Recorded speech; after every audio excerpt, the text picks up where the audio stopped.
Jay here for Stretford Paddock. This is Paddock Live, and joining me is Nick McCabe from Real Res Talk. We're going to be talking about all things Manchester United, Nick. We're going to talk about Cristiano Ronaldo. Oh. We're going to be talking about profit and sustainability. Oh. Yeah, which is your favourite topic, yeah, isn't it? I know all about that. That was the name of your band. I still want it. Sustainability. Profit and sustainability. Yeah. Wasn't that the name of your garage band? Yeah. We're also going to be talking about Antony and Casemiro. Where are they going?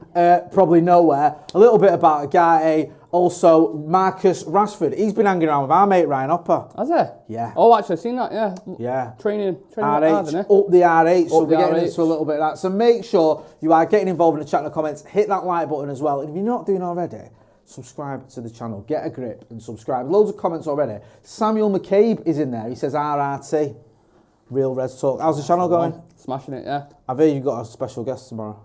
Yeah. I don't want to reveal it yet, but he's from the area. He's from the ends. He's from the ends. M30. He's well looked up to. Yeah. It's finest. Benedict Wong, is that his name? Benedict Wong. I know, I was going to say, is it him or Angry Gin? Yeah. They're Benedict Wong. the two sort of... Exclusive. I said that, I was watching Marvel, and this has gone off the track already. That's what we're here for. Well, this Right, from Eccles, we can't help ourselves. Yeah. I was watching, I think it was Infinity War. No, it was Endgame the other day, again with the kids, because they always love watching it. And I said, like, oh, Benedict Wong was on it. I said, oh, he's from Eccles then. And they're like, no, he's not. I went, he's from Eccles. He's not from Eccles, you're lying to me. I was like, to my kids, no, he is. And he's like, he can't be. I was like, I had to show him, look. It says like in Wikipedia or whatever. No, where is he from Eccles? Right, there's more talent Massive, coming that. out of Eccles than people realise. Exactly. It really M30. is. It's not just about Danny Simpson, you know. We've got others as well. Representing, is yes. what we say. Yeah. Right, loads of people in the chat. The Buttery Biscuit Base says up the RH. Maurice Marshall says evening. Marshall Kevin said, is Joe wanted or missing? I love the fact Joe's had like half a day off and everyone's acting like he's been locked up. Joe's been fired from Stretford Paddock. I'm the new guy now. It's just Joe's put on a lot of weight, he's lost his beard. Certain bits of equipment went missing. Yeah. We were walking past Cash Generator, we saw him, and when we went in, we asked what had happened. It turns out Joe had been pawning them for drugs. Wow. So he's no longer part of the channel, and his name is Dirt, so don't mention him in the chat, because I'll get really upset. Yomi Nelson said, is the earring still in, Jay? No, it's not. My daughter pierced my ear for me last night. I saw that. Yeah, very... I think it suited you. I look very demure, very mindful. Yeah. Right, enough of this nonsense. Let's talk about football. Cristiano Ronaldo. Here we go. Breached embargo will sue you. Sue. That is elite punning. I like it. Oh my God. 8 out of 10. Solid. Right, I'm going to explain the full story behind this. So, on one of my old email accounts, I got, from a blog I used to run 10 years ago, I got an email with the quotes from Ronaldo's interview with Rio Ferdinand. And I was like, right, okay, great stuff, you know, it looks really good, and I noticed at the bottom of it, it said embargoed till Thursday morning. Yeah.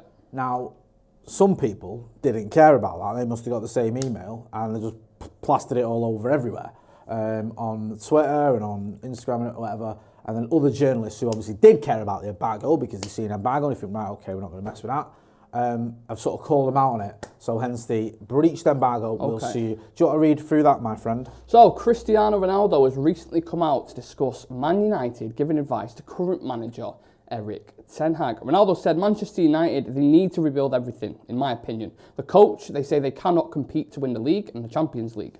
Manchester United coach, you cannot say that. You're not going to fight to win the league or the Champions League. You have to mentally say, listen, maybe we don't have that potential, but I cannot say that. We're going to try. You have to try. This club needs time to rebuild because it's still one of the best clubs in the world. But they need to change. They understand that. This is the only way, Jay. The only way is this, as they say. Yeah. Like, okay. Do you know what I mean? There's nothing earth-shattering there for me. And I know some people in my group chats have been popping off. Some people saying he's having another dig at the manager, and I kind of get that. It feels like he is a little bit. Some people saying, why is he talking about United? Well, he's going to, and Rio Ferdinand's going to ask him about United for starters. Yeah. And also, you know, it's not. Let's not pretend that Ronaldo was like Luke Chadwick. Like he was at United for a couple of seasons, did okay, and then left. Yeah. Ronaldo won a Ballon d'Or, scored 42 goals in a season. Won the Champions League, won 3 in a row. Yep. Like, he's up there. He's arguably, in terms of ability and achievements, the best player we've ever had, arguably. I don't say he is. I think I'd probably put Bobby Charlton above him, but he's in that conversation. Yeah. And when you think about the greatest players of all time, most people now put Messi above him, but he's in that convo. Oh, for it's sure. probably him, Messi, Maradona and Pele who are in that conversation. He's the only Premier League player that's in that conversation. No other Premier League player is remotely said. Well, they don't say, well, it's either Messi or Maradona or it might be Yaya Toure. You don't hear that. No. He's not, or it might be Vieira or, I don't know, Tony Adams or whatever.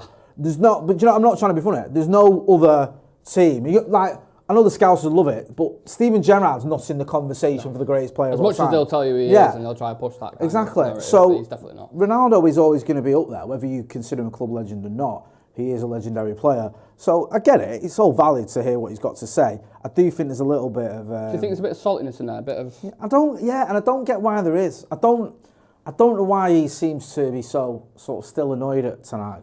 Because from what I gather, and from what I saw, right up until sort of...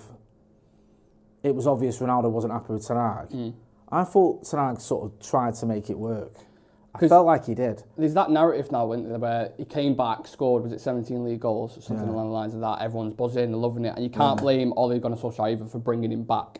You know, if you get that decision, if you want to bring him back and the fans find out you said no, you know. Especially when he's going to them knobheads down the road. Well, yeah, exactly. So it was a difficult decision. I thought the first season he did okay, and then he kind of, I don't know if you agree with this, but I think he became a bit of a hindrance to the system the way we was playing. So I think the way it ended obviously wasn't ideal for any United fans whatsoever.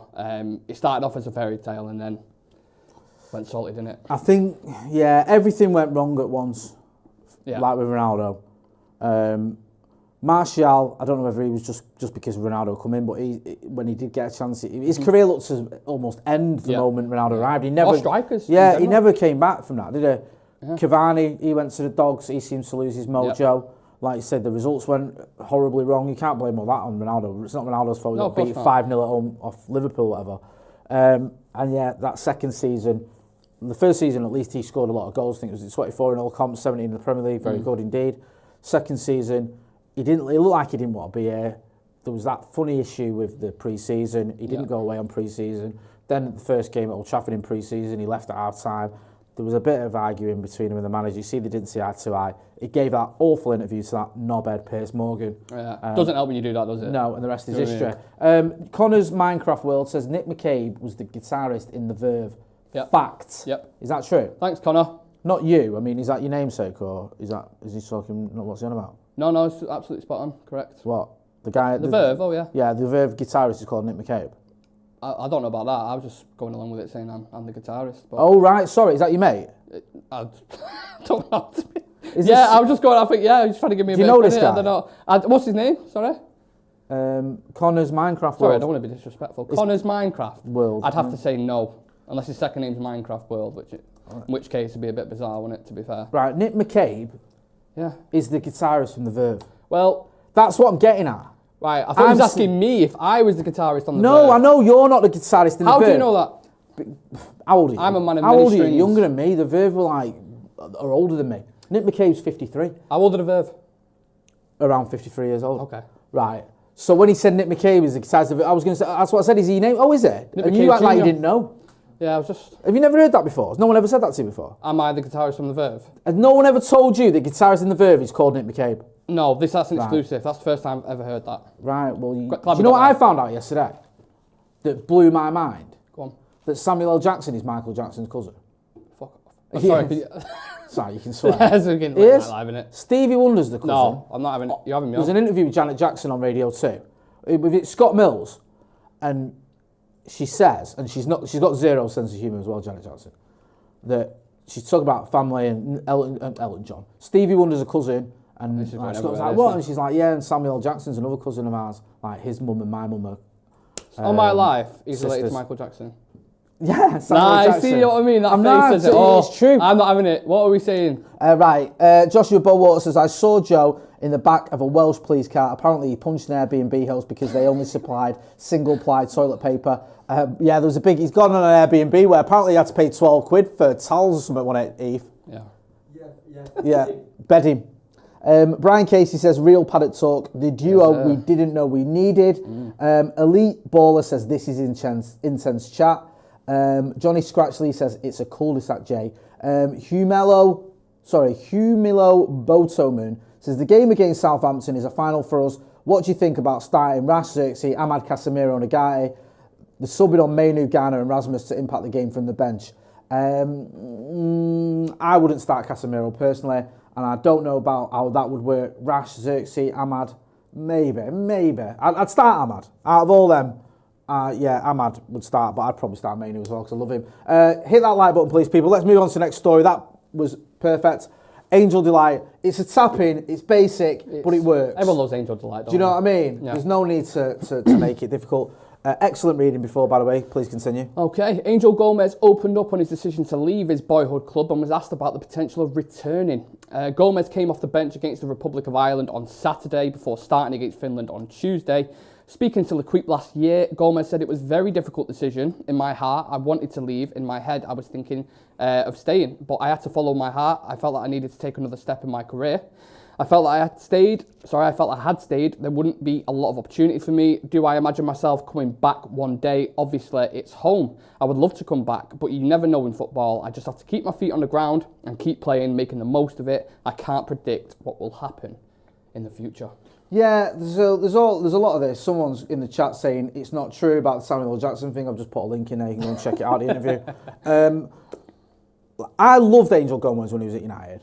Well, this is what annoys me sometimes about football fandom and football opinions and football Twitter, right? People can't grasp the concept that time is linear and it moves along. Of course. And that just because someone now in 2024 is good and could probably get in the United team and do a job for us, doesn't mean that for the last 4 years they would have been good enough. Yes. Because I loved Angel Gomes in 2020, whenever it was he broke through, and I was on lots of previews and saying this is the kid to watch, and look, I think this could be a season. It just weren't happening for him, and he's had 4 years at Lille.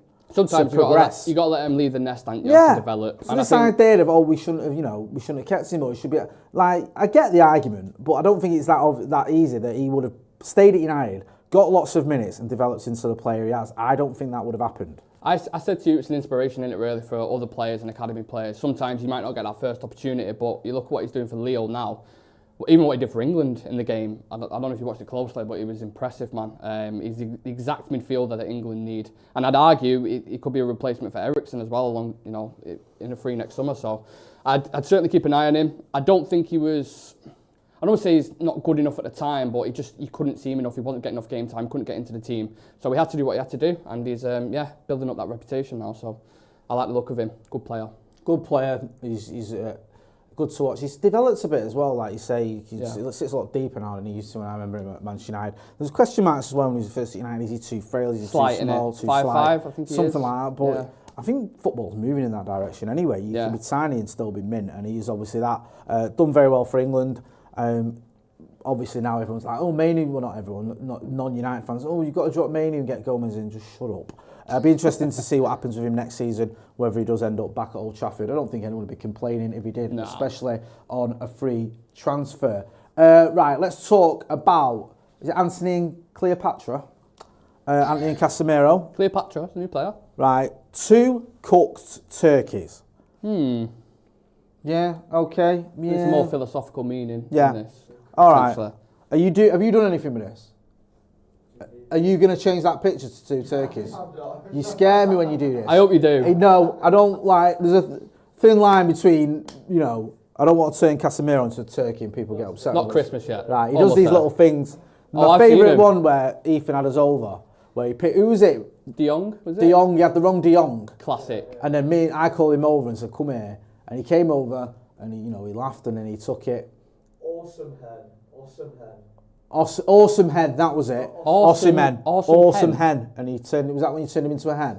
Nothing and you beats. put a hen on his... Was it a slow day or was it... No, that's what they do. They make me laugh and then they'll say like, oh, I've been mad busy and they've been spending 3 hours on an awesome hen. Yeah, awesome hen. Corn on the cobby. butter him up, we'll never be beaten. Okay. Right, go on, you can read that out for us. Okay, Antony and Casemiro are expected to stay at United despite interest from Turkish clubs. The Premier League transfer window may have been closed for 11 days, but speculation over 2 Manchester United stars has continued thanks to the deadline in Turkey being extended until Friday. No sooner had Casemiro ruled out a move to Galatasaray and vowed to fight for his place at Old Trafford than Antony was being linked with Fenerbahce, United's opponents in the Europa League. There is little chance of Antony moving to Turkey after a number of wide players left United this summer, including Sancho, Martial, Greenwood, Pellistri and Forsen. I didn't realise it was that many. Yeah. Quite a few have moved on. They have, but I don't think any of them, for various reasons, will play any part in the future of Manchester United Football Agreed. Club. I think he struggled to give Antony away, honestly. And I think the wages Casemiro's on, it's Saudi or bust, basically, isn't it? But then Saudi killed their interest in that's what I mean. So I don't see him going anywhere else.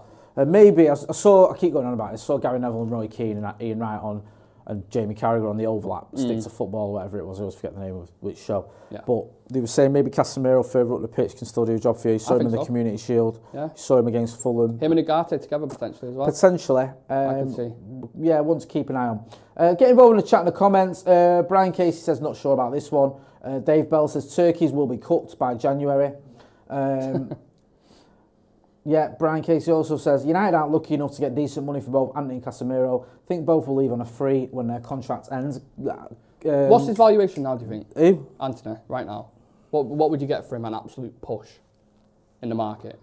Honestly, genuinely, I think you'd be lucky to get 20 million quid for him. Honestly. Because it's not just the ability or the lack of it, which is a concern. Like, you got 15 million quid for Elanga, but he's a young player when he left. He was, 20? From all we gathered, had a great attitude, would just get on with whatever roles asked for him, quick, capable of getting your goal. He fallen off a bit of a cliff in terms of his form, whatever, but there's potential was there. Antony, I feel like, he's got bad vibes around him. He's I don't hate using the word attitude, but he's like he's a bit difficult to manage. It's the sub. Did you see the picture of the sub where he's like... No, I don't mind that. I did. But I didn't like it when he was whispering to Gabriel Jesus when he's asked to play at full-back. Yes, I remember that. The back end of the first season wasn't great, and then the back end of last season was even worse.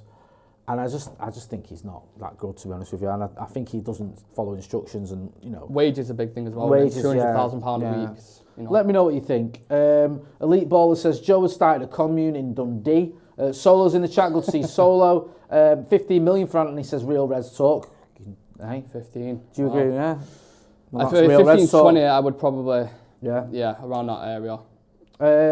Phobos Sacco Man says Antony. I thought Newcastle were interested in him. We are. 40 million apparently. 40 million. Fucking hell, really? In January. Yeah, it's still alive. It's still alive. Eddie Howe's got his pants down there, if that's true. If they're going to pay 40 million. Something fishy going on there. That's like, even doing a few little deals like you. Didn't you pay offer 60 million for Elanga? 50. Sorry. 50 million? Something is rotten in the state of Denmark. You just got a new sporting director as well, haven't you? Paul Mitchell. Just come in. Mate, they've had enough of him already. I know. And we was linked with him, weren't we? It's throw each other under the bus central there. He's blaming Dan Ashworth. Dan Ashworth's pushing back on that. Eddie Howe's getting involved. Voicemails and it's all passive-aggressive press conferences. Yeah. Do you know what I mean? Eddie's a clever man. He knows what he's doing. He wouldn't have allowed this. We trust in Eddie. Yeah, you know what I mean? Some may argue he's made an absolute shit show of it all, but I wouldn't say that because I love him. No, that's someone else said that. Yeah. Akash K says the Antony signing has crippled Man United financially. Just look at how we've lost 230 million over the last 3 years. As a reminder, Man United turnover is 661 million. We're going to get into the turnover thing. Listen, I'm not Antony's biggest fan, to say the least. I don't know if he's crippled United financially. I think it's him and several other piss poor decisions and a bit of COVID. Let's move on. Ooh. Can I take this one? Yeah, please do. Rash itching to improve. I'm a fan. I like that. It's very good. Yeah. I'm good. It's up there. Marcus Rashford has been grinding away from the home comforts of Carrington and Old Trafford, working with one-to-one coach Ryan Hopper, up the RH. Up the RH Of RH Elite Coaching. Coating? I know, he's coating something. Once he's coached, he'll paint your house. Yeah. Elite painting. Rashford was putting in extra work at Ashton United's Hurst Cross Stadium in a bid to find form heading into this weekend's visit to Southampton. Hopper is a popular figure among a number of United's first-team stars and youngsters, working with the likes of Bruno Fernandes and Diego Dalot. Being away from prying eyes and working with a specialist coach, the hope is he will see an uptick like fellow clients Dalot and Fernandes. Right, RH, if you don't know, is a big part of this channel. He's been on this channel for years, ever since we took over at Stretford Paddock. He's been on the Brew a lot, he's been on the Paddock podcast, he's been on loads of watch-alongs. We spoke to him extensively. I spoke to him today, actually. Obviously, like this says, he's coached the likes of Bruno, he's coached the likes of Fred, he's coached Elanga, funnily enough. Diogo Dalot. He offers that, what it says on the tin, elite coaching, doing a bit of extra coaching. He sort of popped off in COVID when players were going to him in COVID.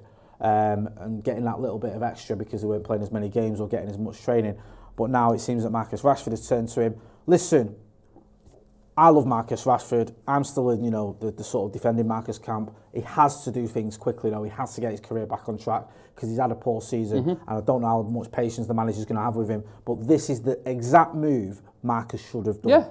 Go and get extra coaching. Absolutely. Get your head down. You're not away with England. Don't just waste that time partying or whatever or moping around your gaff.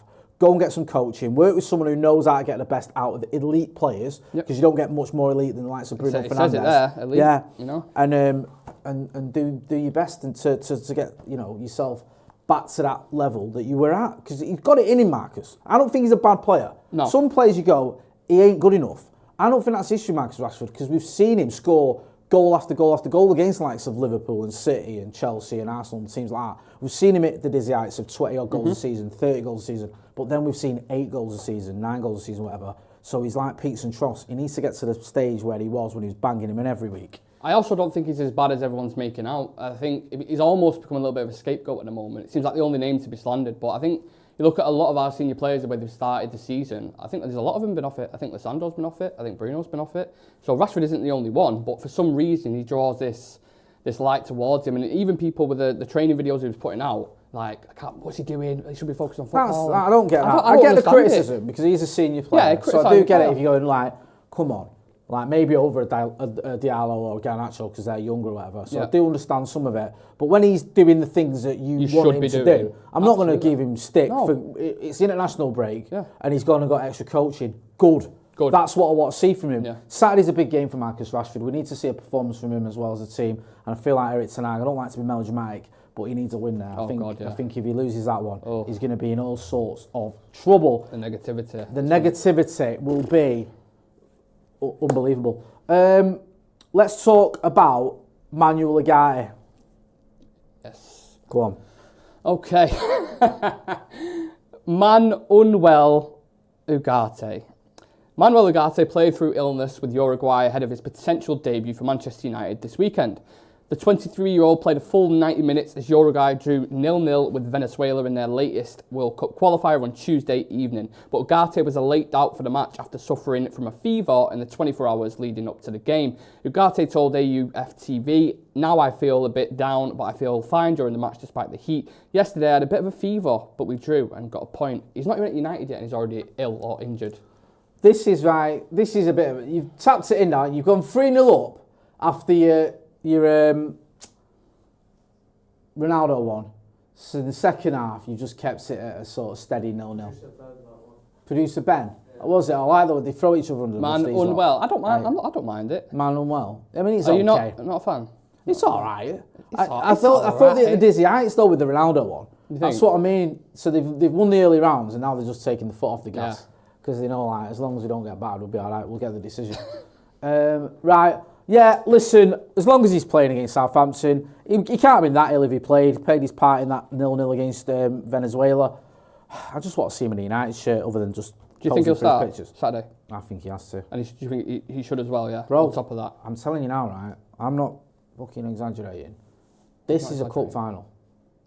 You might laugh and you might go, Jay, it's Southampton, it's the 4th game of the season, get a fucking grip. Already lost 2 games though. But Southampton are 19th in the Premier League. They haven't won a game yet. They just got promoted and they play possession-based football. If we go to St Mary's and they keep hold of the ball and they beat us, Erik Ten Hag is going to find himself on the dole queue quicker than me in the 90s. Seriously. It's So you can confidently say to that camera that United are definitely going to beat Southampton on Saturday. Which no, camera? No if, buts, or I'm going to do. I'm going to. to. Whichever one you go for. Webber used to say this, and I used to love when he said it. It's my favourite thing he used to do all the time. He go, "You can put this on camera," as he said it down the barrel of the camera. I'm like, well, yeah, that's what we're doing. Yeah, Put this on camera. I remember him saying it. I will not set foot in that ground while he's manager. You can put this on camera. Manchester United are going to beat Southampton 3-2. 3-2. Yeah. Okay, so Southampton are going to score. That says something in itself. Obviously. Have they even scored this season yet? Southampton. No points? I don't know. It's like, let me have a look. Have they? Because the thing is as well, their fans are calling for Russell Martin's head. Oh wow. Which is ridiculous. Fucking hell, they've scored more than us, I think. Oh, have so they? don't No, say no, that. no, no. Don't say that. No, they haven't. No. They've scored one. One. Yeah. Right, okay. So that'll let's not multiply get by the time they carried away. play us. Because some of us have scored two. Yeah. Right? Fucking pathetic. We've scored twice Right as up many there, goals aren't as you losers. Yeah, so their fans are already turning on Russell Martin, which I think is fucking amazing, considering they're only 3 games in and he just got on promoted. Fickle nowadays, aren't they? That's Fans what are it is. fickle, eh? They're Unlike fickle. us United fans who stand by our No, managers yeah. through thick Of and course thin. Let's have a look what the comments are saying. Make sure you are hitting that like button as well, please, people. Kevin Rees says, Ugarte, Garnacho, Martinez have all played in South America this week. I can't see them starting on Saturday, not in a lunchtime kickoff. Daja Ozehu says, I can feel a Rashford hat-trick coming on. I hope so. Or incoming, he says. Marcus Rashford's only got 1 hat-trick for Manchester United. Who was that against? Hat-trick. In the Europa League, is it? It was a Champions League, wasn't it? Is it Champions League? Was it a Champions League? Oh, sub Leipzig.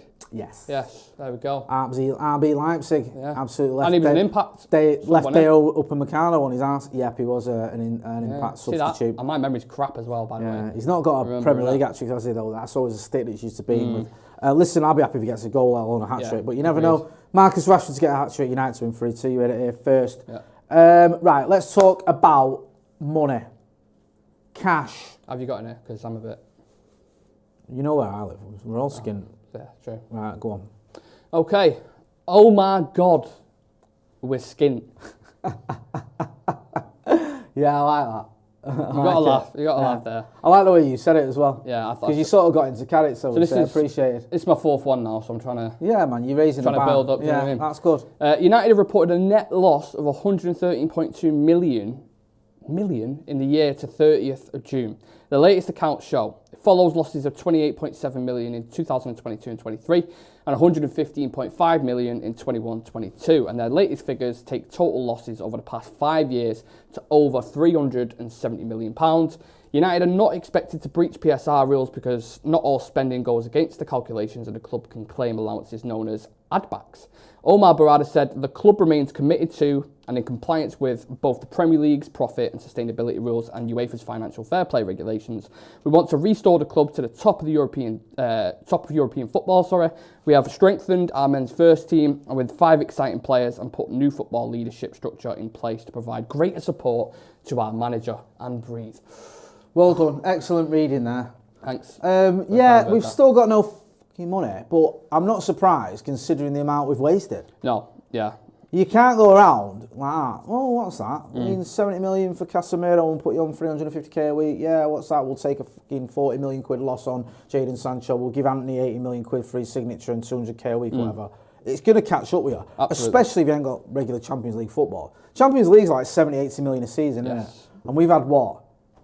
3 seasons out of it in the last 6 years, is it? Or 2 seasons out of it? The Ragnick season 3. and this season, and I'm missing one.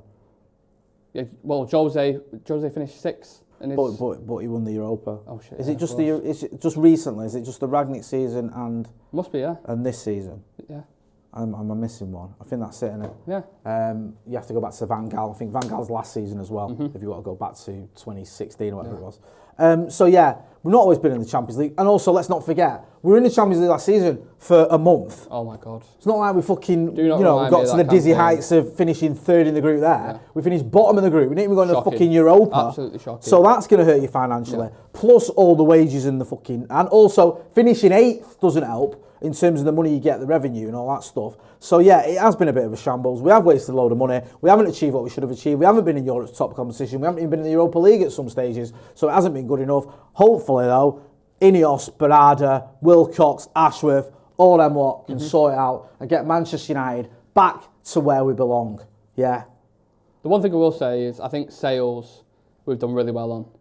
Because typically the past couple of years, the reason why it looks so stretched and the budget looks so stretched is because we've done Pereira in one window for 15 million. Yeah. This year, you've seen quite a few go out. So in terms of the gap for PSR, whatever you want to call it, I'm not a financial expert, might shock some people.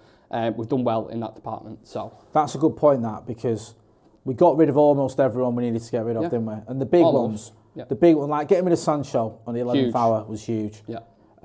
Getting rid of Greenwood was huge because it's profit. Scott McTominay's one, you might argue, did we really want to do that? Was that? Would you have let him gone?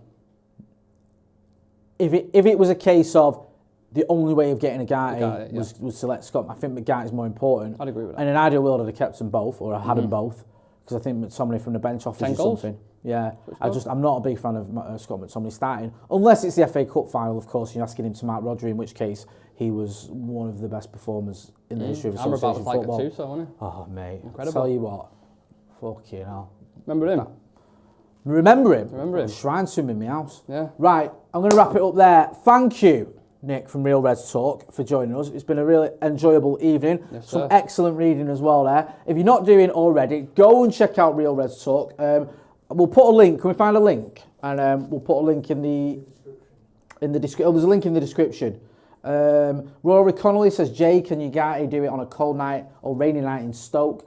Yeah, he can, can't he? If he can do it full of fever against Venezuela, he can do it against anyone. Glenn F says, still got a Greenwood, he's not a United fan. Philip Glover says, cheers lads. Brian Case says, great show lads, big up Real Reds Talk. Yes, Santa Notch is there as well. Thank you to everyone who got involved in the chat and the comments. Go and check out Real Reds Talk. You can see me on there tomorrow night. We'll be chatting about all things Manchester United. Make sure you hitting like, share and subscribe to this channel as well. Back in the morning with the news. That's been Nick. I've been Jay. This has been Paddock Live. Thanks for watching.